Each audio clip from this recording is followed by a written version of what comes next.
Welcome to episode 600 of the CK podcast. Obviously, being a very special one. One, because I took over James Ham. And the funny part is, Vince Miracle actually did the first podcast after I took over Cowbell Kingdom. He was like the first host. He did the first show. It was both me and him, but he started doing it after. And full circle, bro. We're back at it again. 600 of these. You know, we've been doing a lot of them lately. How you feeling? We just had Mike Brown's press conference. I was there. The vibes are very positive. The guy is super swaggy. I'm loving what I'm seeing so far. But again, how are you feeling about it? I left watching that press conference feeling very impressed with Mike Brown, and I think listening to the way he speaks and what he was trying to project there at that conference, I feel you understand why the Kings chose him in that moment. And you know, I said he was the best out of the candidates that they listed when it was presented to us. And I stand by that, and even more so now leaving this press conference today. I feel like he left a good taste in everyone's mouth, and I think you had a sense of unity and a building block towards building something, seeing the players that were there, hearing the way he was speaking and what he wants to prove as a head coach being there, not just as a head coach for these players, but being the head coach of this organization. I think he spoke major volumes into what I think Monty and he is trying to build here in Sacramento.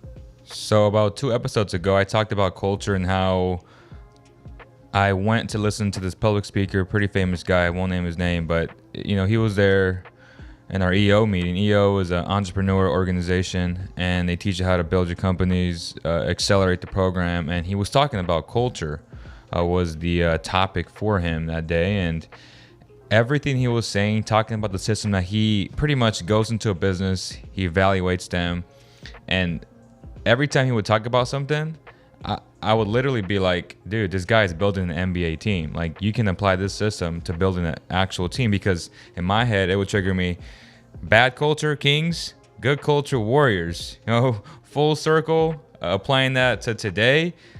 Mike Brown talked about alignment, right, from top to bottom, but really starting with him. And if the organization gives him the keys, right, we always talk about, will ownership, will the front office allow their basketball guys to do their jobs, then good things might happen. And Mike Brown is a proven commodity in building systems, building cultures. And I can't emphasize enough how important building the culture really is. And, you know, as I was listening to this guy speak about certain things about building your company, the same way you can apply to building a basketball team, I was in awe, because I think in the media we get caught up too much in storylines and what sells, you know, ratings, stuff like that. But culture, man, it truly is everything. So if they can start building something and they have a proven guy, as Monty said, then the Kings are in a good situation, honestly. And with the draft being 2 days away, Thursday, it's Tuesday, so it's gonna be fun times. And one thing that stood out to me was him talking about, after the Dallas Mavericks series, he said that on his day off, he flew to San Diego to go watch De'Aaron Fox work out. And after that, he took him out to lunch. And that was pretty impressive. I mean, obviously, I'm sure the Kings paid for that trip, but he's going out of his way to already start building these relationships, man. And he talked about other guys and, you know, other things he did, but that was important to me, because that's your head of the snake. And he mentioned that multiple times. And there's a lot of people that are like, well, you shouldn't put all your eggs in your basket. You know, De'Aaron Fox may not be that guy. And for the first time, I disagree, because whether he's a guy or not, you have to finally start building right around this guy. Whether you think he's this or that, like, it doesn't matter. Like, it starts with foundational pieces, like from the bottom up, and he's your piece. So they're going all in with him, and they're going to allow him to succeed or to fail. And let's listen to what he had to say about Foxy.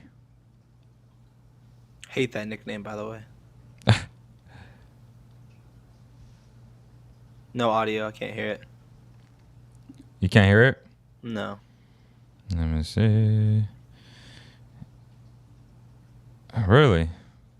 Yeah, I don't know if the viewers can. If you want to try and play it again, but I can turn it up to.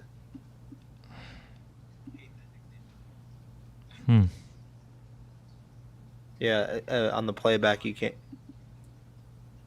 Yeah, on the playback you can't hear it either. So I'm listening to the playback now that you can't hear it. What about now? Yep. And Perfect. You want to turn that up? Sorry about that. a lot of people don't know this, but I had that young man over there, Foxy, and when he was in high school at an Adidas Nations camp, and obviously I walked away with his impressed with his speed, but I thought he was a dog defensively, and he is who he is because he earned it. So there's going to be a lot of pressure on him coming from me, not anybody else, to get back to what I know he can do on this level, night in and night out. So I'm excited about all of this, and then we got the young fella right there that's going to do his thing too. So I'm excited about all this, but it starts at the head of the snake.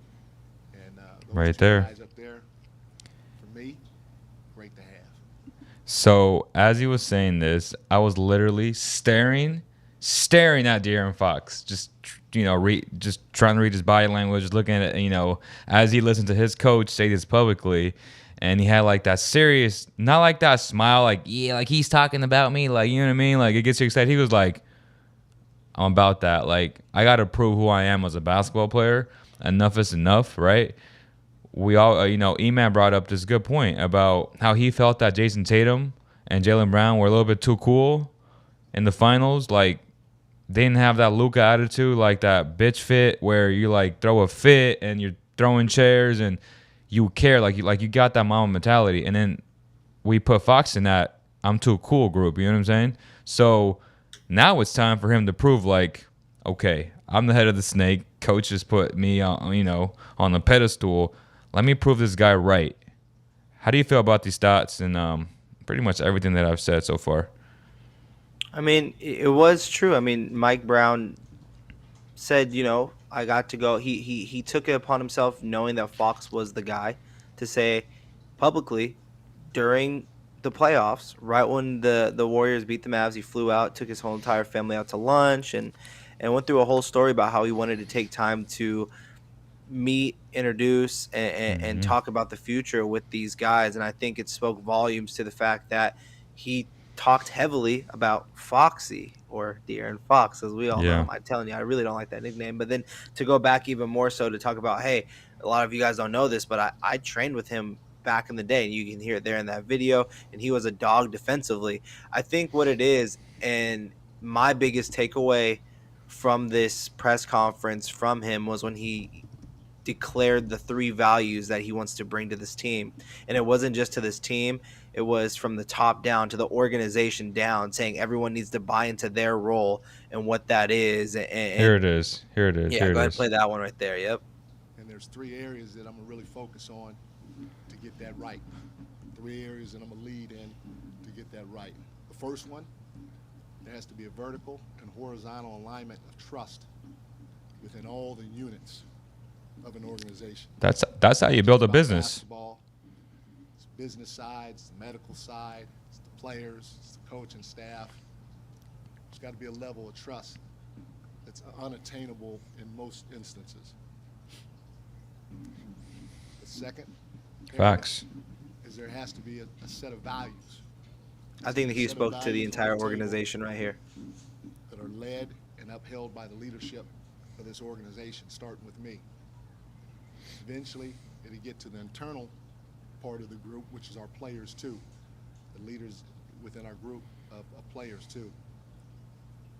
And then thirdly, there has to be an embracement of your role. Everybody will understand what their role is. I'm not just talking Again, about I think this is speak for 15 or everybody. 17 This is players. everybody. Everybody in the organization, from the business side, the front office, again, will know what their role is, and they'll embrace it. And if those three elements come together, and come together at a high level, we'll have a winning culture here that's sustainable and long-lasting. can't wait to get started. So I almost asked the question, which I wasn't trying to ruin the vibes, but it's something that you've brought up to me plenty of times, and it's Monty McNair hired him, but Monty's contract is coming up. And I just felt like if right time, there's a time and place for everything. I Yeah, that just felt wasn't the like, time or place. right. But So I was like, I don't know about that. I was like, because then, I'm going to put Mike on, on the spot. And yeah. that's, you know what I'm saying? But that matters, right? Because you talked about the optics of things. Like, they need to extend Monty ASAP. Yeah, I feel like I'm getting the sense, especially from everyone that I've got to talk to on my show as of late about the organization and the conversations that you and I have off air.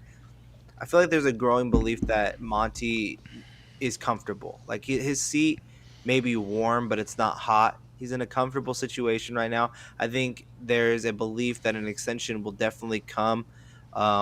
It's not that it's an afterthought. I think it's just this has happened all so fast, right? I mean, the firing of Luke Walton, then the firing of Gentry, then to finding this coach, and then the Kings landing the number 4 pick and Right. assuming that they were going to get the number 7 to then move up to number 4 and then to figure out what value does that hold. There's just been so much going on to where the draft is now Thursday, Thursday. and you now have your coach in place. It seems like they're building core values in place, and I think Monty is set up to be in a strong point of to be extended. I think he's proven that he can be extended. It's just I'm hoping that all of the decisions that are made on Thursday are going to be based around the fact that it's all for the future, and it's everyone speaking to that, and it seems like it's set up for that. And I think Monty, because of how he's built this team so far, he is that guy. And like, I mean, this is a crazy thing that you have to think about too. Say, for example, they trade away Rashawn Holmes and Harrison Barnes, right? Did you know that De'Aaron Fox would be the only player left since You're right. Monty McNair has taken over the team as the GM? You're right. Fox would be the only guy left. So I think he has built this team. This is now officially his team.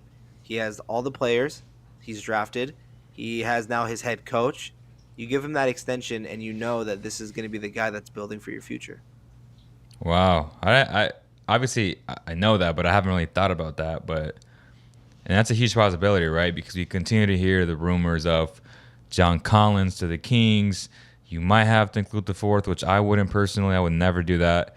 And then you have other, reports saying that you don't have to offer the 4th. You can offer future picks in Harrison Barnes' expiring contract. And then they're going to get off $30 million in dollars. Yeah, $30 million in cap. And you can just do that by giving up 2 second-round picks. Yeah, and then we hear the news today that broke 4 hours ago that the Hawks are expected to waive Gallinari, right? And that's going to save them. That's going to save their payroll $16 million. So, yeah, the Hawks are going to make moves, man. And how desperate are the Hawks? Because the Hawks 2 years ago overachieved, making it to the conference finals. Then last year they came back down to earth, and they lost in the first. They got smacked, a lot of it because they had injuries, but they still were going to lose to the better team, which were the Heat, right? And now it's like we have to do all we can to build around our superstar player in Trae Young.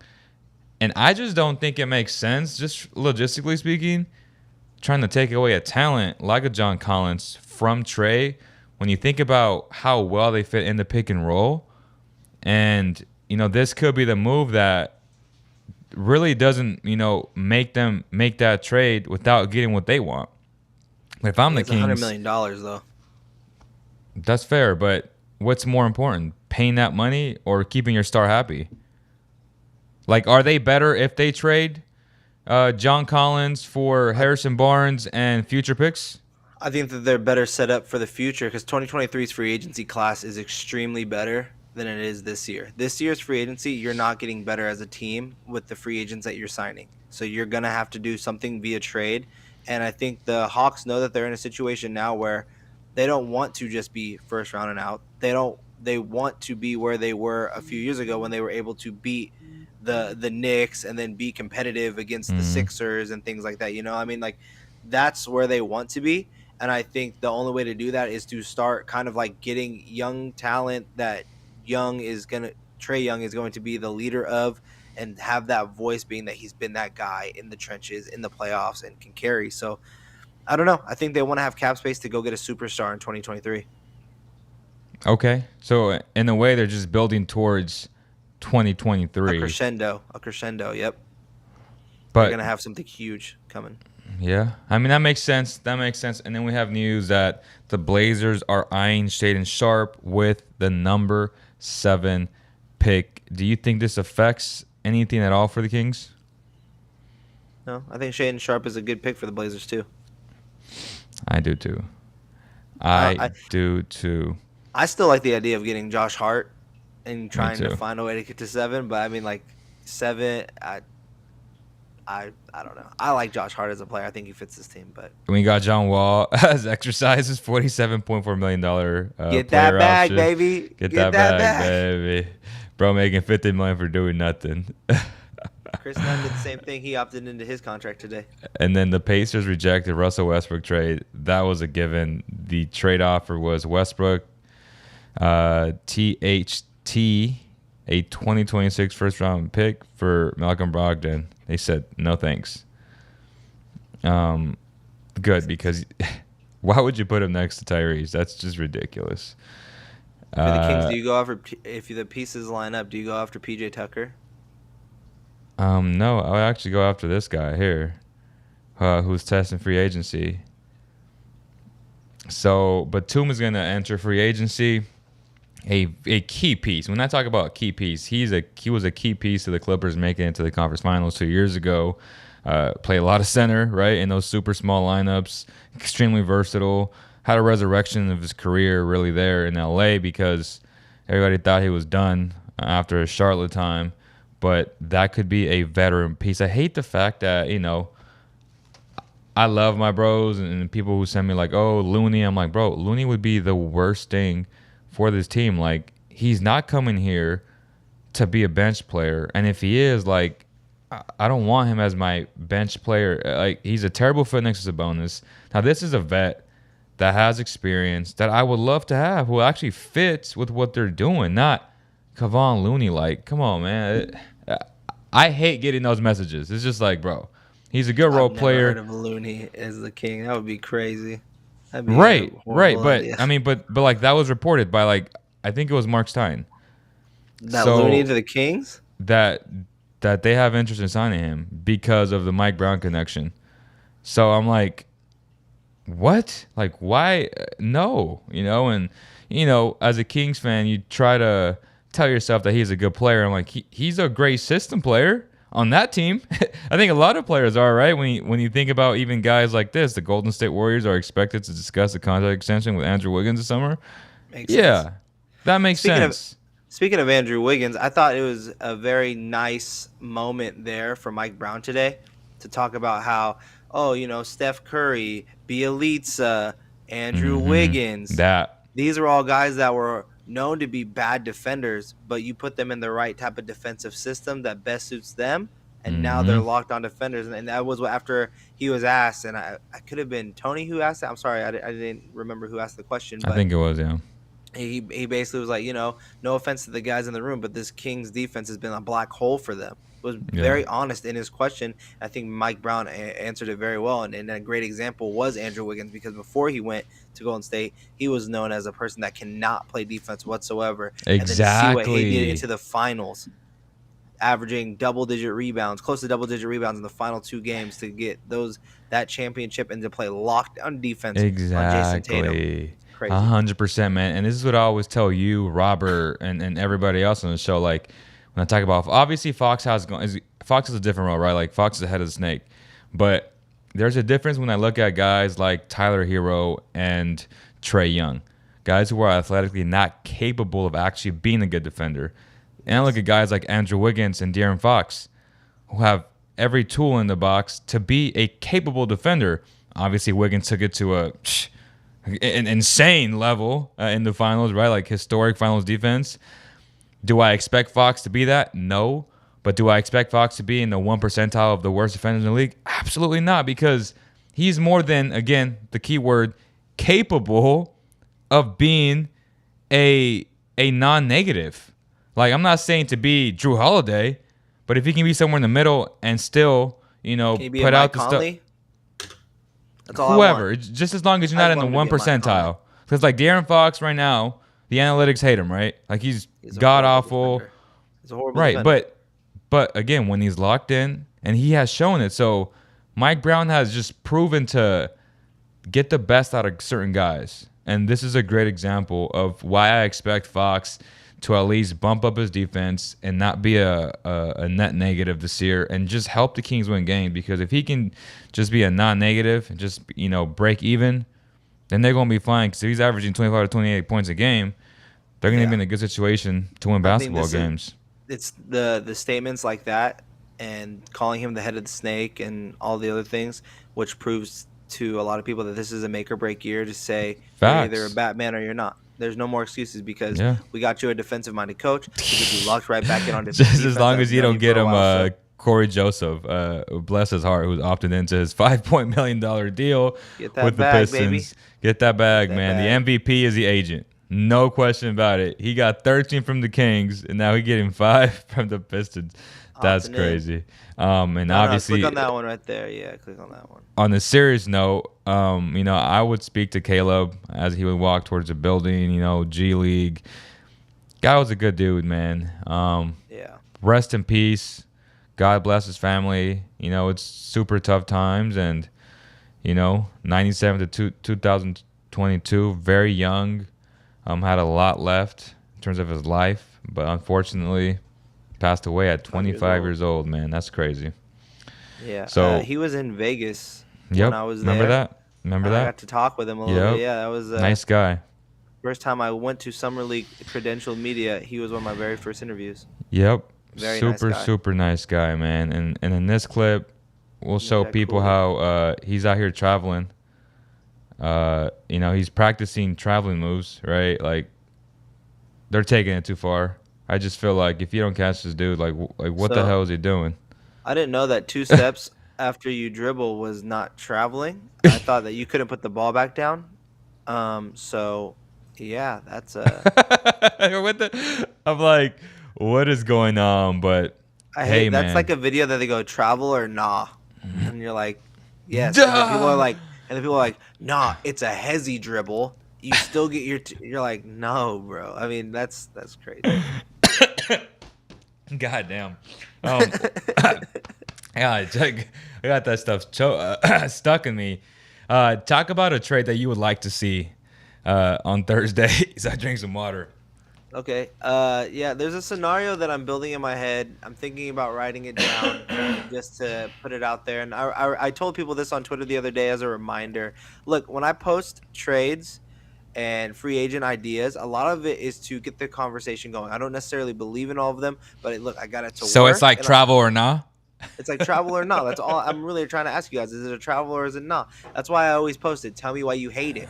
I want to know why you guys hate it. I like to hear the opposite approach of anything. But anyways, I'm thinking about posting this up. You guys let me know what you guys think down in the comment section below. And if you guys haven't done so already, what are you doing, bro? Hit that thumbs up button and hit that subscribe button here to the Cowbell Kingdoms Basketball Zone YouTube channel, as well over to youtube.com/SacKingsNation for all this great content that we're bringing you guys. But here's a trade scenario for you, right? This is my perfect day on NBA draft day for you, Leo.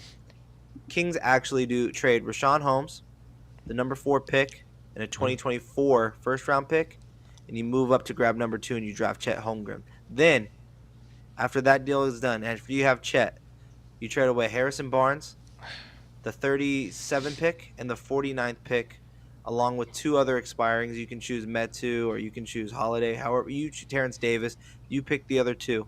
You go get John Collins and Kevin Huerter with the number 16. Because you're giving up the 2. You're giving up 2 second-round picks and 3 expiring contracts. So you're trading Rashawn and number 4 for a swap for Oklahoma, and a future first-round pick. Unprotected so you get Chet. Future first-round. So now you start Chet and Sabonis. Yep, and then you go get the 16th, John Collins. Do you bench Huerter. John Collins? No, you're. I think you let Chet develop with Davion off the bench, and then you have that nice. I think. See, here's the thing for me. I think from everyone I talked to, especially Rafael Barlow, who's been a Mm-hmm. scout watching him closely, he said that if Chet can go to a franchise where he's able to develop so he doesn't struggle early in his career, because he does expect him to struggle early on, that would be the best case scenario for him.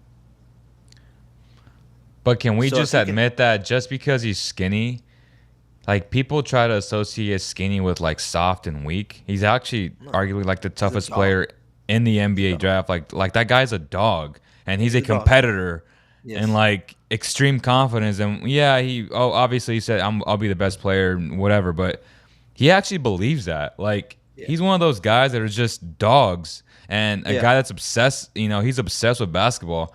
So when they think about, he'll be a bust, obviously, again, I'm not going to backtrack on what I said about him and Evan Mobley. I think Evan Mobley's a better prospect.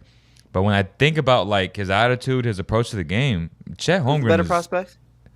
Mobley is. Oh yeah, Mobley is a better prospect. But but in terms of attitude, approach, mindset, Chet is really like solid. So I think Chet's awesome. I don't think he'll be a bust. I think he's going to be a good player, bare minimum, like at the worst. So, My only real concern I have with Chet, obviously one is size, but the two is more just his lateral quickness.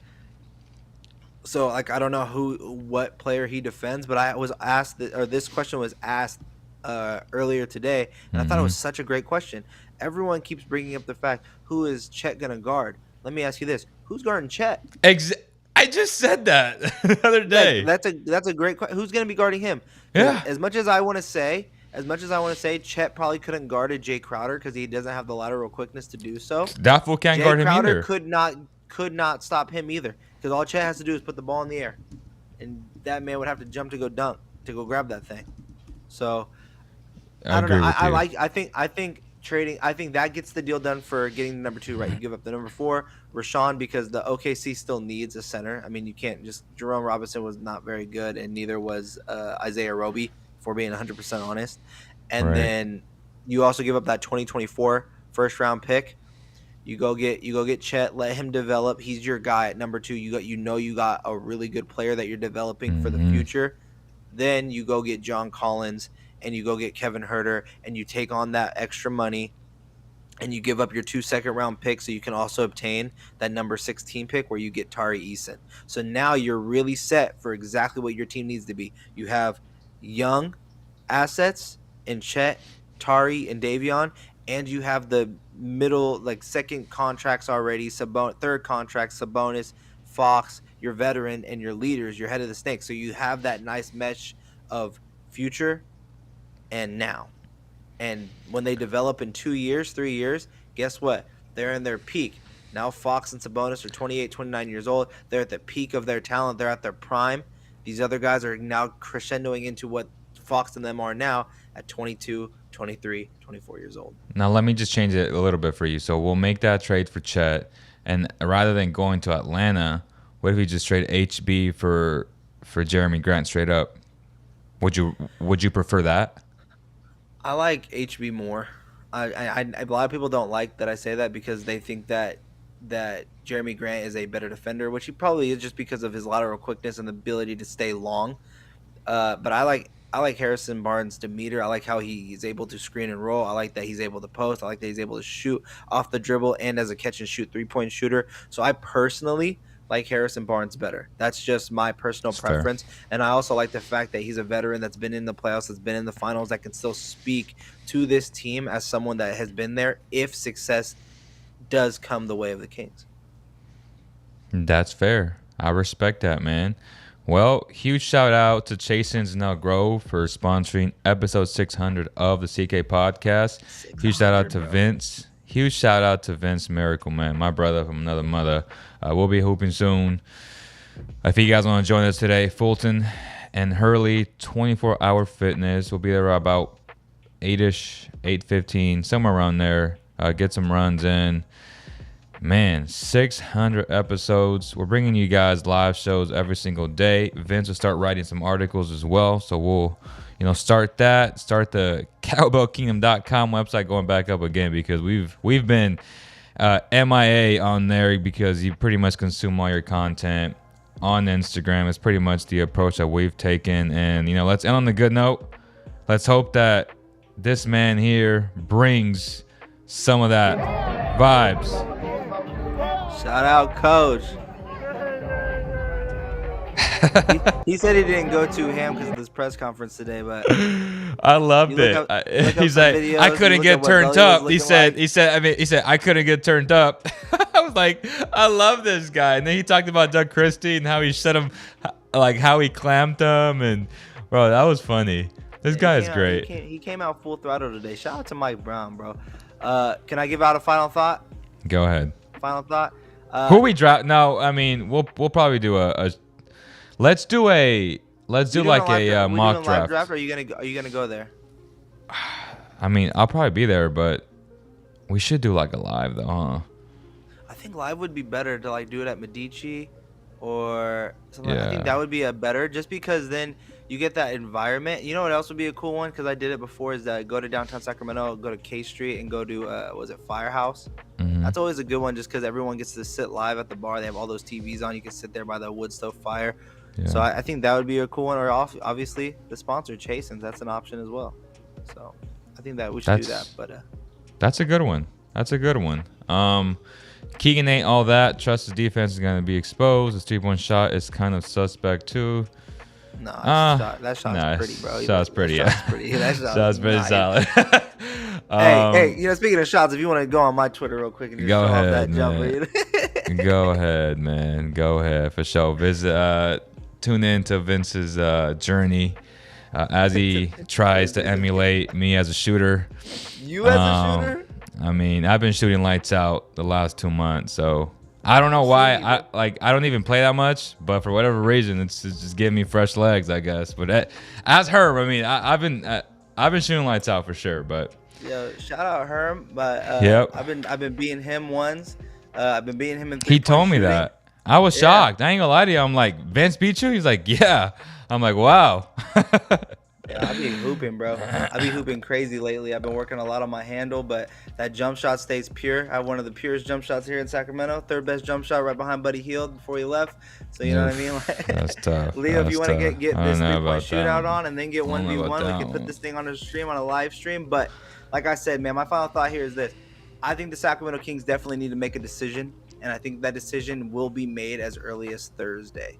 And you will know what direction this team is going in, whether it's going to be going for playoffs next year or truly going for this rebuild. And I think that they're in a complete line in the sand where they can make either or decision, but a decision has to be made. And I'm excited to see what that is. And I want to say thank you for having me on episode number 16, because I do remember 600, brother. 600, episode 600. I said 16. I'm sorry. Episode 600, because I do remember coming on episode 1 and all the technical difficulties we had. Yeah. And then you coming out to the studio in Lincoln where we had Joe Morgan and how hot that stuff was, because we didn't even have the AC in the studio set up yet. Yeah. So big shout out to everyone that's kept along with the journey. Please go subscribe over there to my show as well, youtube.com/SacKingsNation, the Kings Court podcast, where I just had James Ham on the show yesterday talking about all the options here. So but a big thank you to you on having me back on for episode 600 all the way back to episode 1, man. That was a good time. Crazy. Good journey. Crazy around circle, man. All right, guys. Thank you guys so much. And on behalf of the entire CK family, Basketball Zone family,